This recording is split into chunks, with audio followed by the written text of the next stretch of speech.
अस्य श्री कृष्णगोपालसहस्रनामस्तोत्र महामन्त्रस्य श्रीनारद ऋषिः अनुष्टुप्छन्दः श्रीगोपालो देवता कामो बीजं मायाशक्तिः चन्द्रः कीलकम् श्रीकृष्णचन्द्रभक्तिफलप्राप्तये श्रीकृष्णगोपालसहस्रनामस्तोत्रजपे विनियोगः प्रकारान्तरम् ॐ ऐं क्लीं बीजं श्रीं ह्रीं शक्तिः श्रीवृन्दावननिवासः कीलकम् श्रीराधाप्रियं परं ब्रह्मेति मन्त्रः धर्मादिचतुर्विध पुरुषार्थसिद्ध्यर्थे जपे विनियोगः ॐ नारद ऋषये नमः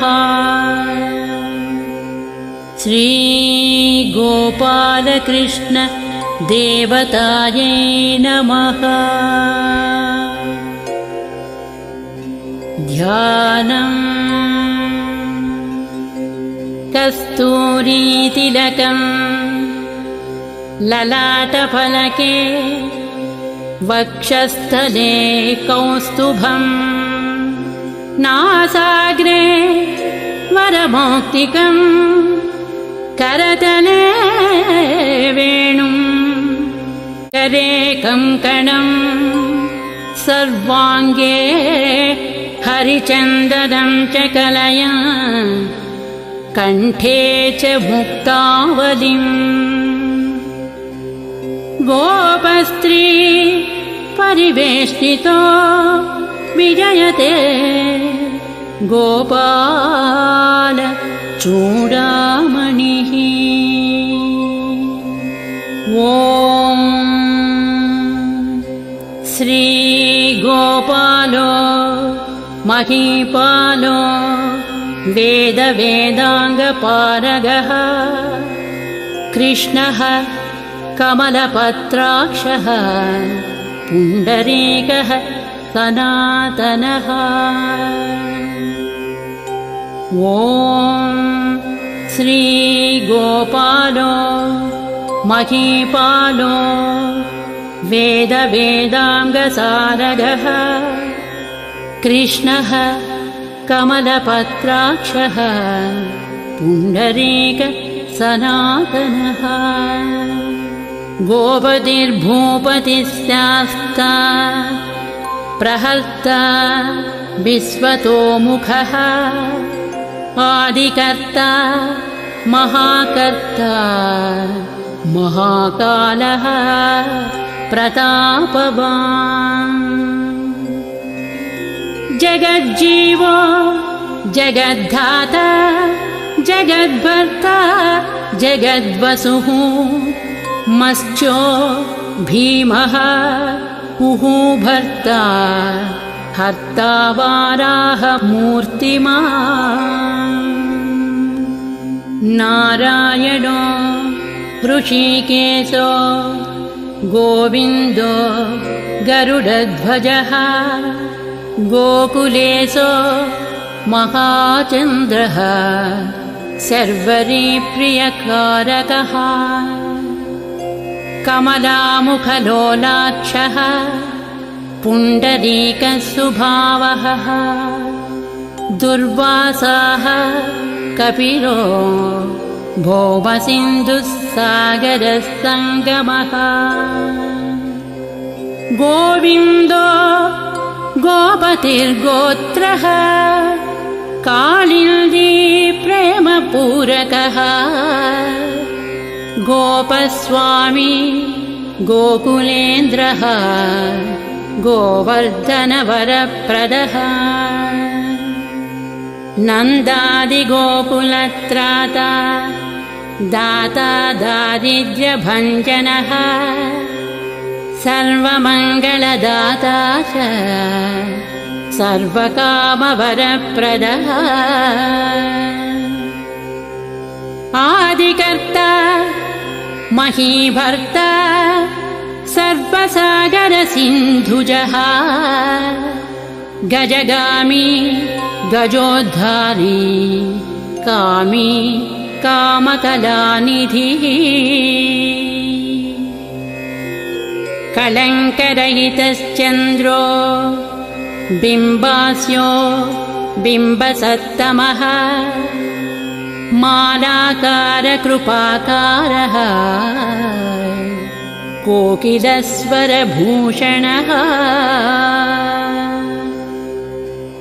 रामो नीलाम्बरो देवो हली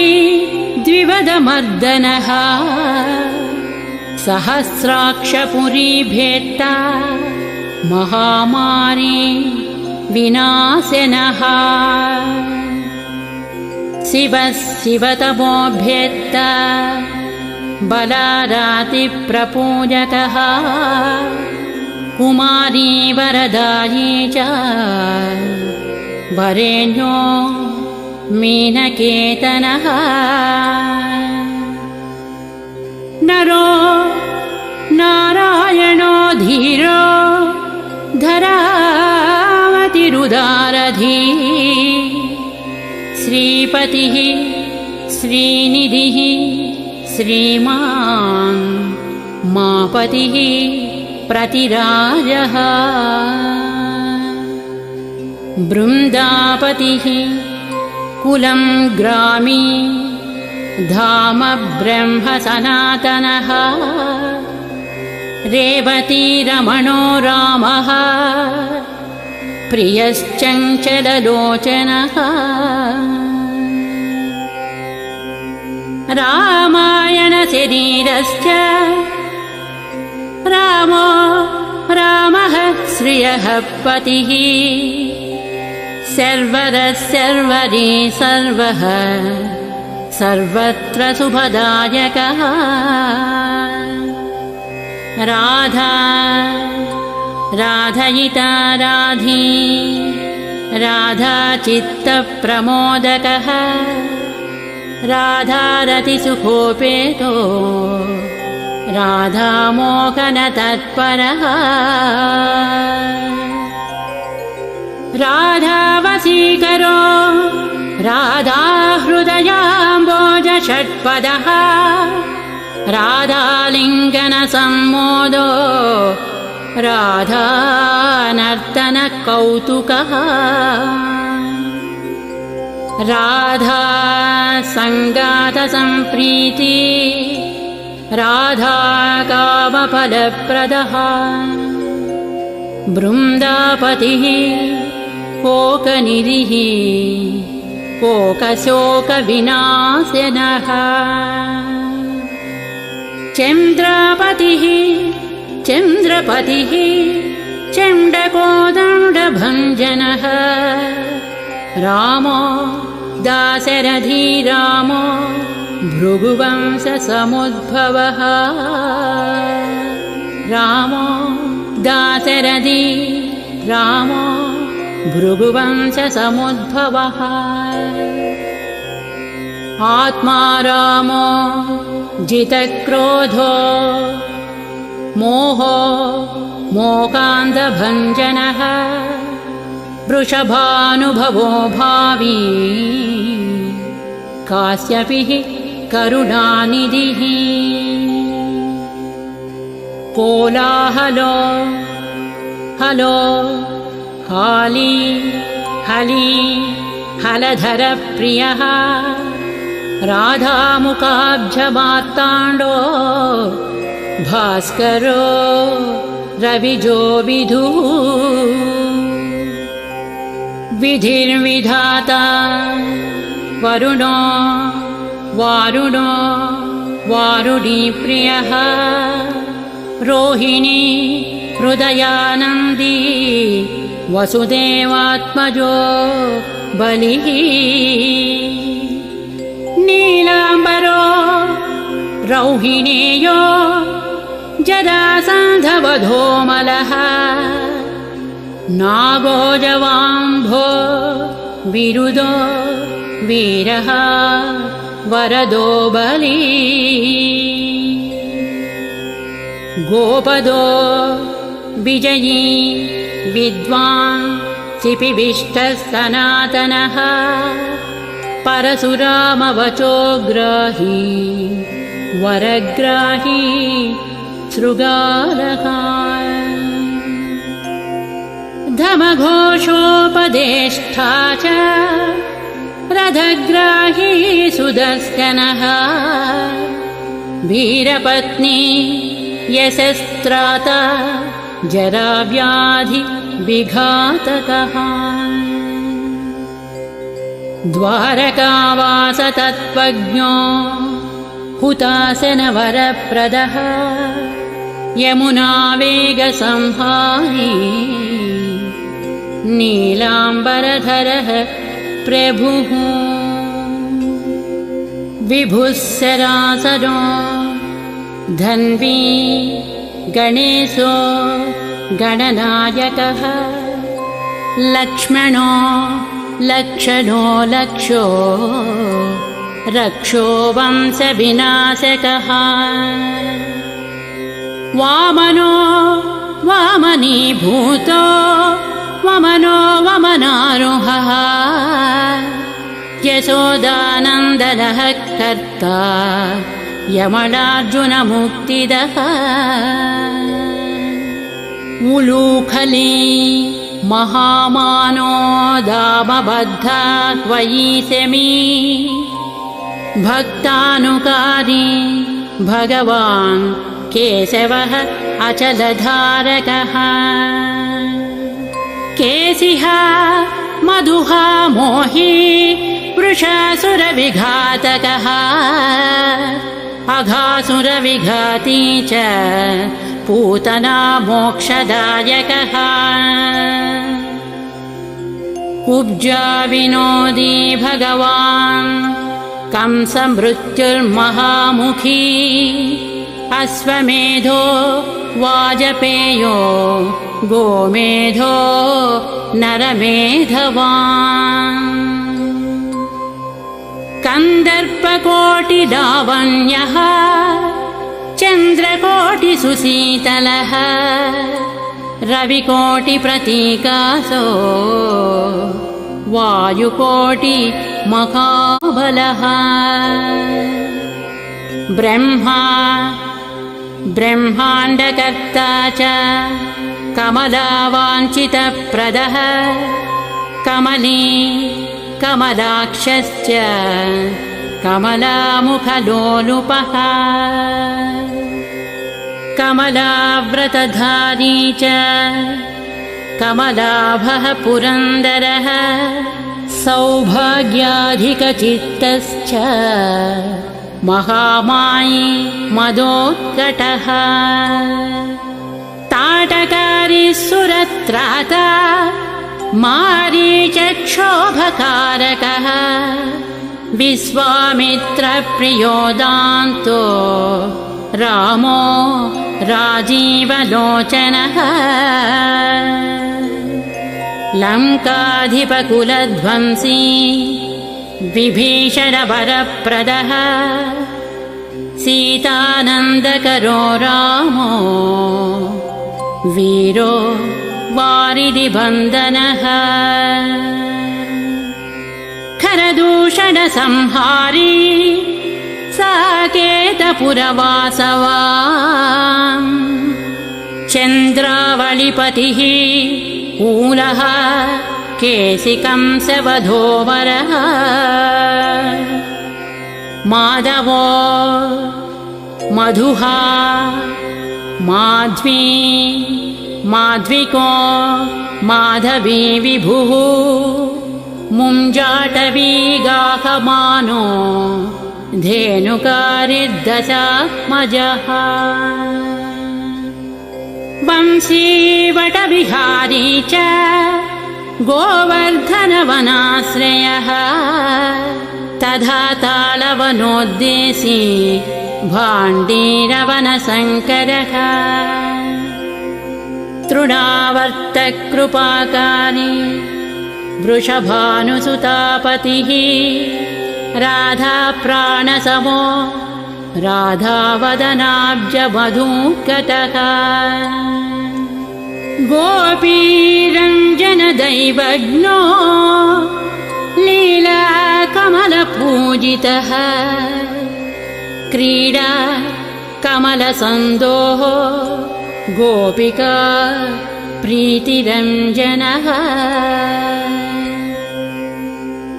रञ्जको रञ्जनो रङ्गो रञ्जी रञ्जमहीरुहः कामः कामारिभक्तश्च पुराणपुरुषः कविः नारदो देवलो भीमो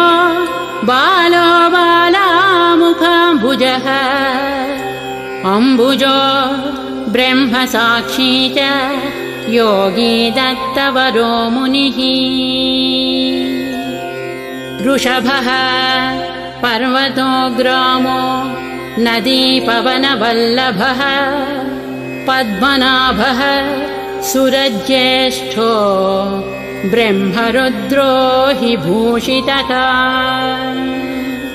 गणानां त्राणकर्ता च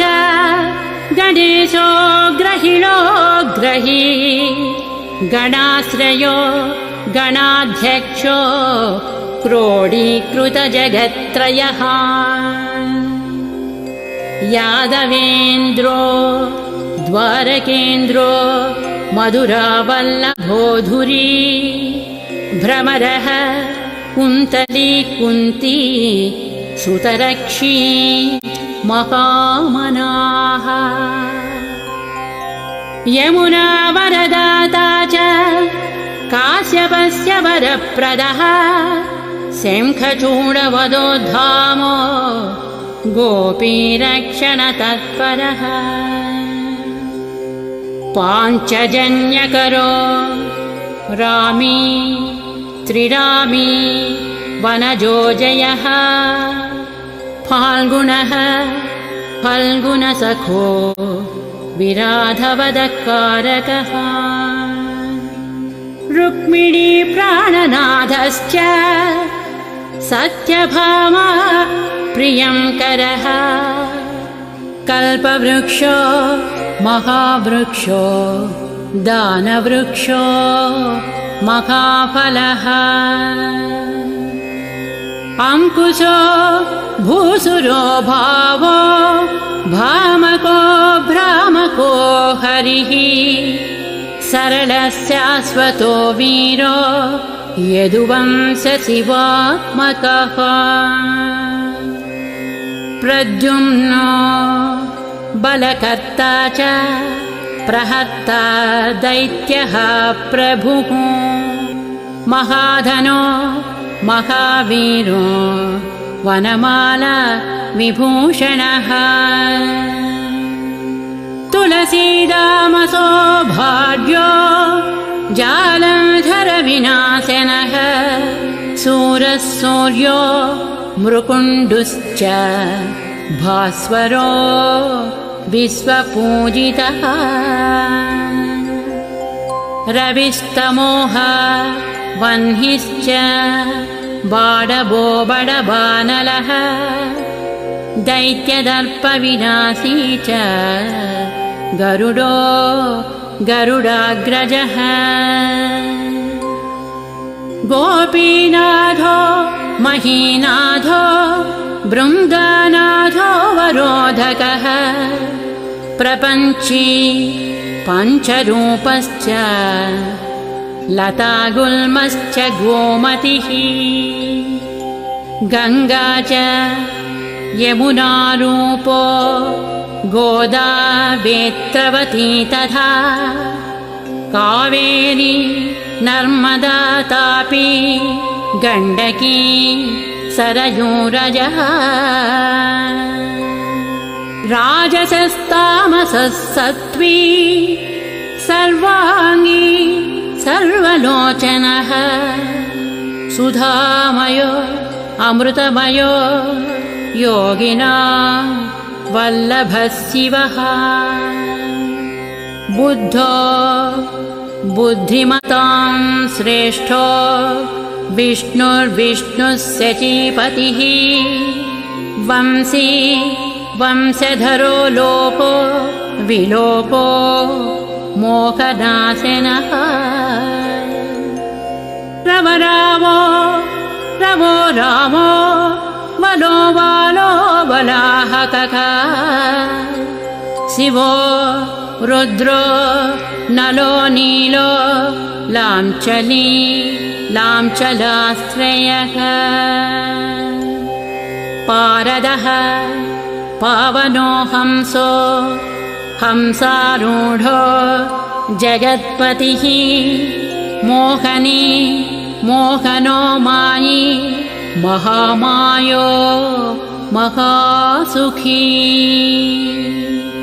वृषो वृषाकपिः कालः कालीरमणकारकः कुब्जा भाग्यप्रदो वीरो रजकक्षयकारकः कोमलो वारुणी राजा जलजो जलधारकः हारकः सर्वपापघ्नः परमेष्ठी पितामहः खड्गधारी कृपाकारी राधारमणसुन्दरः द्वादशारण्यसंभोगी शेषनागफणालयः कामस्यामः सुखश्रीदः श्रीपतिः श्रीनिधिः कृतिः हरिर्हरो नरो नारो नरोत्तमयिषु प्रियः गोपालचित्तहर्ता च कर्ता संसारतारकः आदिदेवो महादेवो गौरी गुरुरनाश्रयः साधुर्मधुर्विधुर्धाता त्राता क्रूरपरायणः रोलम्बीचः यग्रीवो वानरारिर्वनाश्रयः वनं वदी वनाध्यक्षो महावल्यो महामुनिः स्यमन्तकवणिप्राज्ञः विघ्नो विघ्नविघातकः गोवर्धनो वर्धनीयो वर्धने वर्धनप्रियः वार्धन्यो वर्धनो वर्धी वर्धिष्णुस्तु सुखप्रियः वर्धितो वर्धको वृद्धो बृन्दारकजनप्रियः गोपालरमणी भर्ता साम्बकुष्ठविनाशनः रुक्मिणीकरणप्रेमा प्रेमी चन्द्रावलीपतिः श्रीकर्ता विश्वभर्ता च नारायण नरो बली गणो गणपतिश्चैव दत्तात्रेयो महामुनिः व्यासो नारायणो दिव्यो भव्यो भावुकधारकः स्वश्रेयसं शिवं भद्रं भावुकं भवुकं शुभं शुभात्मकः शुभस्यास्ता प्रशस्तो मेघनादः ब्रह्मण्यदेवो दीनानाम् उद्धारकरणक्षमः कृष्णः कृष्णः कृष्णः कमलपत्राक्षः कृष्णः कमललोचनः कृष्णः कमलपत्राक्षः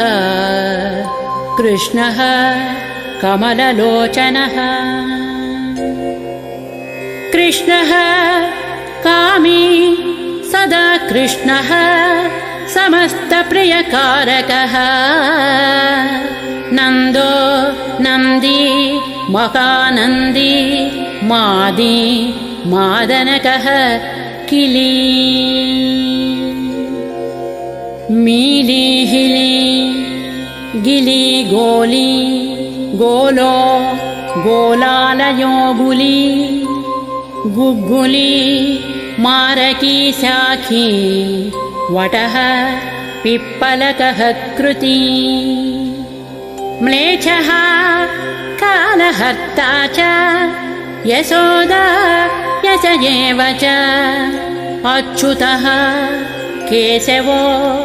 विष्णुः हरिः सत्यो जनार्दनः हंसो नारायणो नीलो लीनो भक्तिपरायणः जानकीवल्लभो रामो विरामो विषनाशनः सिंहभानुर्महाभानुः वीरभानुर्महोदधिः समुद्रोऽब्धिरकूपारः पारावारस्तरित्पतिः गोकुलानन्दकारी च प्रतिज्ञापरिपालकः सदा रामः कृपारामो महारामो धनुर्धरः पर्वतः पर्वताकारो गयो गेयो द्विजप्रियः कमलास्वतरो रामो रामायणप्रवर्तकः द्वौर्द्विवो दिवसो दिव्यो भव्यो भागी भयावहः पार्वती भाग्यसहितो भर्ता लक्ष्मी सहायवान् विलासी साहसी सर्वी गर्वी गर्वितलोचनः सुरारिन् लोकधर्मज्ञो जीवनो जीवनान्तकः यमो यमारीर्यमनो यमी यमविघातकः वंसुली पांसुली पांसुः पाण्डुरर्जुनवल्लभः ललिता चन्द्रिका माला माली मालाम्बुजाश्रयः अम्बुजाक्षो महायक्षो दक्षश्चिन्तामणिप्रभुः मणिर्दिनमणिश्चैव केदारो बदरीश्रयः बदरीवनसम्प्रीतो व्यासः सत्यवतीसुतः अमरारि निहन्ता च सुधासिन्धुविधूदयः चन्द्रो रविः शिवः शूली चक्री चैव गदाधरः श्रीकर्ता श्रीपतिः श्रीधः श्रीदेवो देवकीसुतः श्रीपतिः पुण्डरीकाक्षः पद्मनाभो जगत्पतिः श्रीकर्ता श्रीपतिः श्रीदः श्रीदेवो देवकीसुतः श्रीपतिः पुण्डरीकाक्षः पद्मनाभो जगत्पतिः वासुदेवो प्रमेयात्मा केशवो गरुडध्वजः नारायणः परन्धाम देवदेवो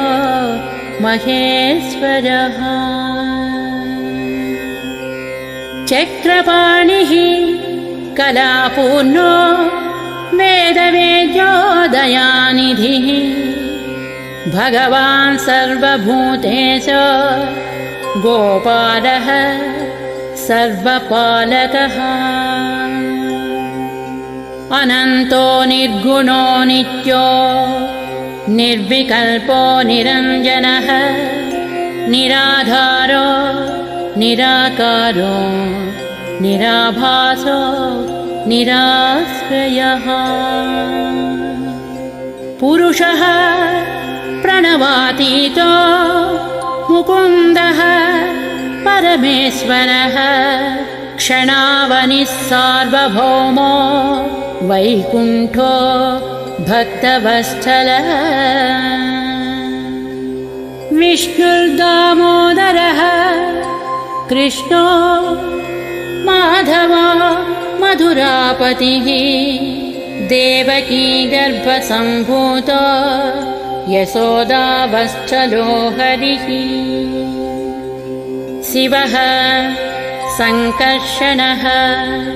शम्भुर्भूतनाथो दिवस्पतिः अव्ययः सर्वधर्मज्ञो निर्मलो निरुपद्रवः निर्वाणनायको नित्यो नीलजीभूतसन्निभः कलाक्षयश्च सर्वज्ञ कमलारूपतत्परः हृषीकेशः पीतवासा वसुदेवप्रियात्मजः नन्दगोपकुमारार्यो नवनीताशनो विभुः पुराणः पुरुषश्रेष्ठः शङ्खपाणिः सुविक्रमः अनिरुद्धश्चक्रधरः साम्यपाणिश्चतुर्भुजः गदाधरः सुरातिघ्नो गोविन्दो नन्दकायुधः बृन्दावनचरः सौरिः वेणुवाद्यविशारदः तृणावर्तान्तको भीमसाहसो बहुविक्रमः शकटासुरसंहारी बकासुरविनाशनः धेनुकासुरसंहारी पूतनारिः नृकेसरी पितामहो गुरुः साक्षी प्रत्यगात्मा सदाशिवः अप्रमेयः प्रभुः प्राज्ञः प्रतत्यस्वप्नवर्धनः धन्यो मान्यो भवो भावो धीरस्यान्तो जगद्गुरुः अन्तर्यामीश्वरो दिव्यो दैवज्ञो देवसंस्तुतः क्षीराब्धिशयनो धाता लक्ष्मीवान् लक्ष्मणाग्रजः धात्रीपति अमेयात्मा चन्द्रशेखरपूजितः लोकसाक्षी जगच्चक्षुः पुण्यचारित्रकीर्तनः कोटिमन्मदसौन्दर्यो जगन्मोहनविग्रहः मन्दस्मिततनुर्गोपगोपिका परिवेष्टितः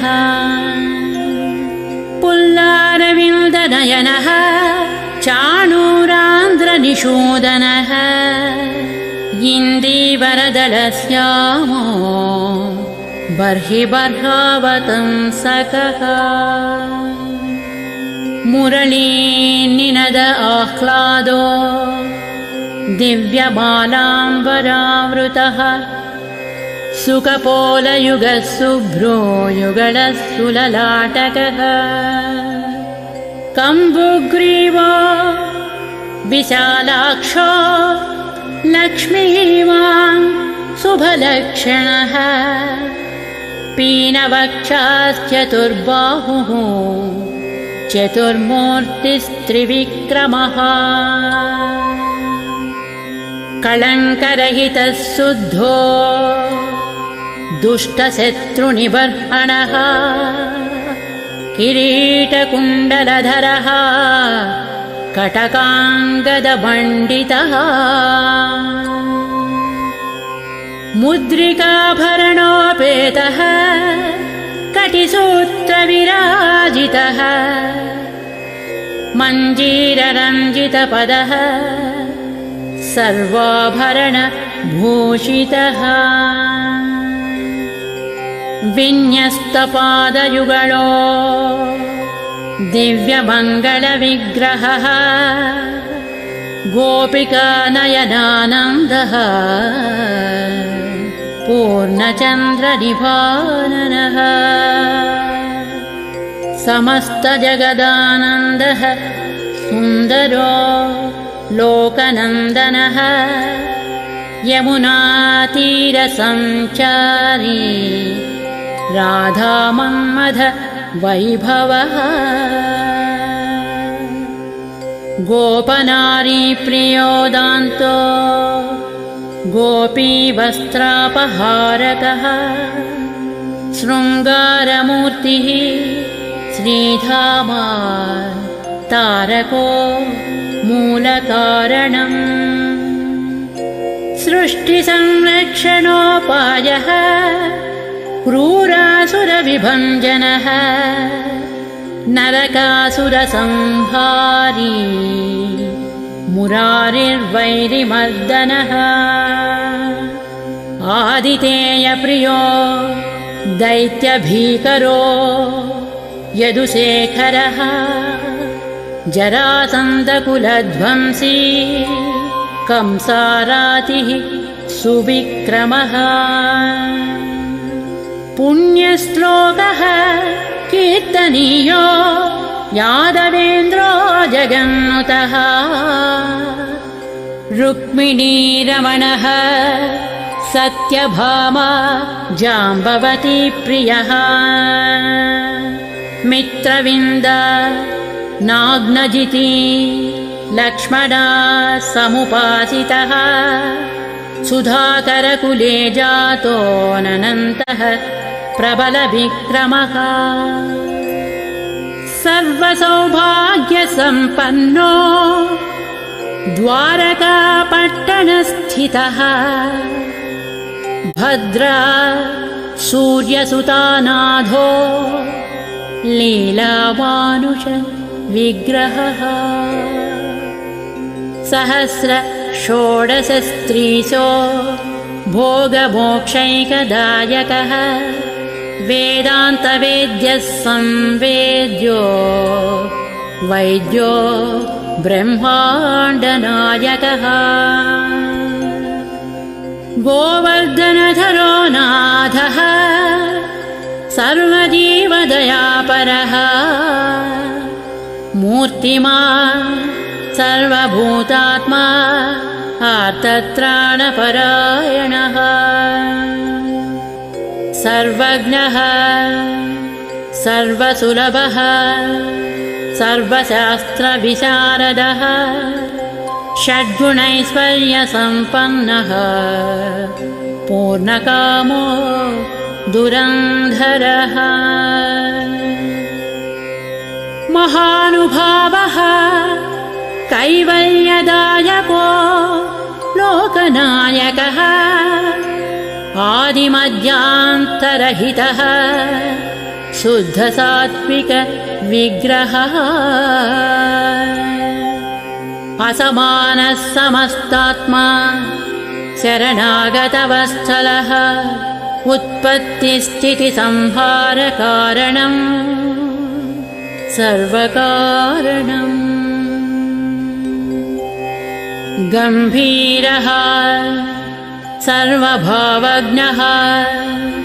सच्चिदानन्दविग्रहः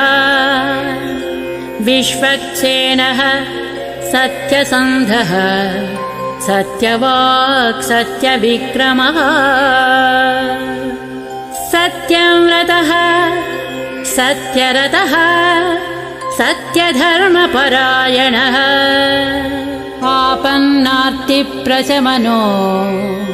द्रौपदीमानरक्षकः कन्दर्पजनकः प्राज्ञो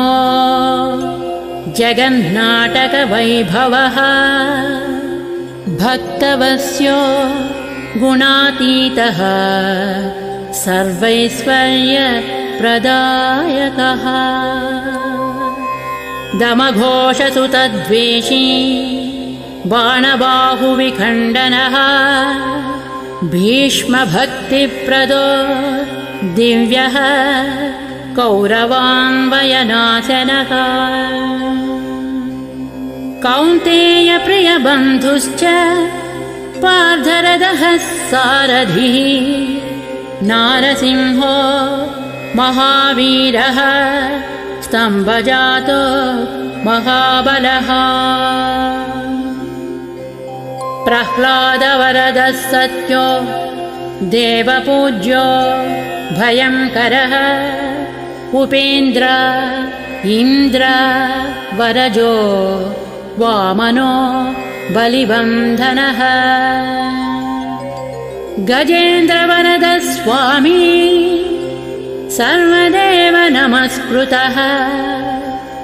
शेषपर्यङ्कशयनो वैनतेयरथोजयी अव्याहतबलैश्वर्यसम्पन्नः पूर्णमानसः योगीश्वरेश्वरः साक्षी क्षेत्रज्ञो ज्ञानदायकः योगिहृत्पङ्कजावासो योगमायासमन्वितः नादबिन्दुकलातीतः चतुर्वर्गफलप्रदः सुषुम्नामार्गसञ्चारी देहस्यान्तरसंस्थितः देहेन्द्रियमनः प्राणसाक्षी चेतः प्रसादकः सूक्ष्मः सर्वगतो देही ज्ञानदर्पणगोचरः तत्त्वत्रयात्मको व्यक्तः कुण्डली समुपाश्रितः ब्रह्मण्यः सर्वधर्मज्ञः शान्तो दान्तो गतक्लमः श्रीनिवासः सदानन्दो विश्वमूर्तिः महाप्रभुः सहस्रशीर्षा पुरुषः सहस्राक्षः सहस्रपात् समस्तभुवनाधारः समस्तप्राणरक्षकः समस्तः सर्वभावज्ञो गोपिका प्राणवल्लभः नित्योत्सवो नित्यसौख्यो नित्यश्री नित्यमङ्गलम् व्यूहार्चितो जगन्नाथः श्रीवैकुण्ठपुराधिपः पूर्णानन्दघनीभूतो गोपवेशधरो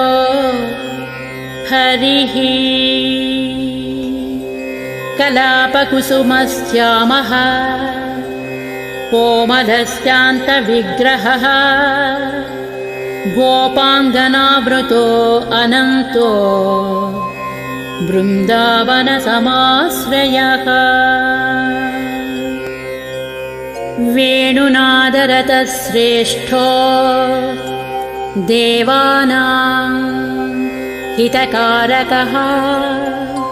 जलक्रीडा समासक्तो नवनीतस्य तस्करः गोपालकामिनीजारः चोरजारशिखामणिः परं ज्योतिः पराकाशः परावासः परिस्फुटः अष्टादशाक्षरो मन्त्रो व्यापको लोकपावनः सप्तकोटिमहामन्त्रः शेखरो देवशेखरः विज्ञानज्ञानसन्धानः तेजोराशिर्जगत्पतिः भक्तलोकप्रसन्नात्मा भक्तमन्दार विग्रहः भक्तदारिद्र्यशमनो भक्तानां प्रीतिदायकः भक्तादीनमनाः पूज्यो भक्तलोक शिवङ्करः भक्ताभीष्टप्रदः सर्वभक्तागौघनिकृन्तकः अपारकरुणासिन्धुः भगवान् भक्ततत्परः इति श्री गोपालकृष्णनाम्नां सहस्रमीरितम् इति श्री राधिकानाथ नाम्नां सहस्रमीरितम् स्मरणात् पापराशीनां खण्डनं मृत्युनाशनम् वैष्णवानां प्रियकरं महादारिद्र्यनाशनं ब्रह्महत्या सुरापानं परस्त्रीगमनं तथा परद्रव्यापकरणं परद्वेषसमन्वितं मानसं वाचिकं कायं यत्पापं पापसम्भवं सहस्रनाम पठनाः सर्वे नश्यन्ति तत्क्षणात् महादारिद्र्ययुक्तो वै वैष्णवो विष्णुभक्तिमान् कार्तिक्यां यः पठेद्रातौ शतमष्टोत्तरं क्रमात् पीताम्बरधरो धीमा सुगन्धी पुष्पचन्दनैः पुस्तकं पूजयित्वा च नैवेद्यादिभिरेव च राधाधान्याङ्कितो धीरो वनमाला विभूषितः शतमष्टोत्तरं देवी पठेन्नाम सहस्रकं चैत्रे कृष्णे च शुक्ले च संक्रान्तिवासरे पठितव्यं प्रयत्नेन त्रैलोक्यं मोहये क्षणात् तुलसीमालया युक्तो वैष्णवो भक्तितत्परः रविवारे च शुक्रे च द्वादश्यां श्राद्धवासरे ब्राह्मणं पूजयित्वा च भोजयित्वा विधानतः पठेन्नामसहस्रं च ततसिद्धिः प्रजायते महानिशायां सततं वैष्णवो यः पठेत् सदा देशान्तरगत लक्ष्मीः समायाति न संशयः त्रैलोक्ये तु महादेवी सुन्दर्यः काममोहिताः मुग्धा स्वयं समायान्ति वैष्णवं च भजन्ति ताः रोगी रोगात् प्रमुच्येत बद्धो मुच्येत बन्धनात् गर्भिणी जनयेत् पुत्रं कन्या विन्दति सत्पतिं राजानो वसतां यान्ति किं पुनः क्षुद्रमानुषाः सहस्रनामश्रवणात् पठनात् पूजनात् प्रिये धारणा सर्वमाप्नोति वैष्णवो नात्र संशयः वंशीवटे च व्यवटे तथापि पलकेधवा कदम्बपादपतले श्रीगोपालस्य सन्निधौ यः पठेद्वैष्णवो नित्यं स याति हरिमन्दिरं कृष्णेनोक्तं राधिकायै तया प्रोक्तं पुरा शिवे नारदाय मया प्रोक्तं नारदेन प्रकाशितः मया तव वरारोहे प्रोक्तमेतत् सुदुर्लभम् गोपनीयं प्रयत्नेन न प्रकाश्यं कदाचन शठाय पापिने चैव लम्पटाय विशेषतः न दातव्यं न दातव्यं न दातव्यं कदाचन देयं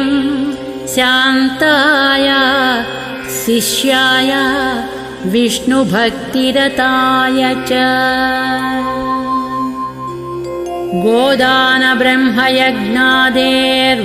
गोदानब्रह्मयज्ञादेर्वाजपेयशतस्य च अश्वमेधसहस्रस्य फलं पाठे भवेद्ध्रुवम् मोहनं स्तम्भनं चैव मारणोच्चाटनादिकं यद्यद्वाञ्छति चित्तेन तत्तत् प्राप्नोति वैष्णवः एकादश्या नरस्नात्वा सुगन्धद्रव्यतैलकैः आहारं ब्राह्मणे दत्त्वा दक्षिणां स्वर्णभूषणम्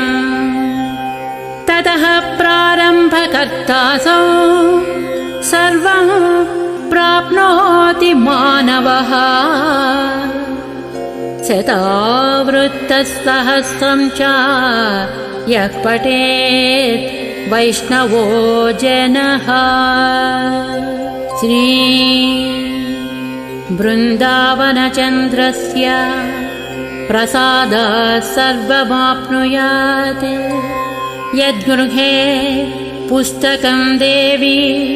पूजितं चैव तिष्ठति न मारी न च दुर्भिक्षम् नोपसर्गभयं क्वचित् सर्पादिभूतयक्षाद्या नश्यन्ते नात्र संशयः श्रीगोपालो महादेवी वसेत्तस्य गृहे सदा यद्गृहे च सहस्रं च नाम्नां तिष्ठति पूजितम् श्रीगोपालो महादेवी वसेत्तस्य गृहे सदा यद्गृहे च सहस्रं च नाम्नां तिष्ठति पूजितम् इति श्रीसम्मोहनतन्त्रे हरगौरी संवादे श्रीगोपालकृष्ण सहस्रनामस्तोत्रम् समाप्तम्।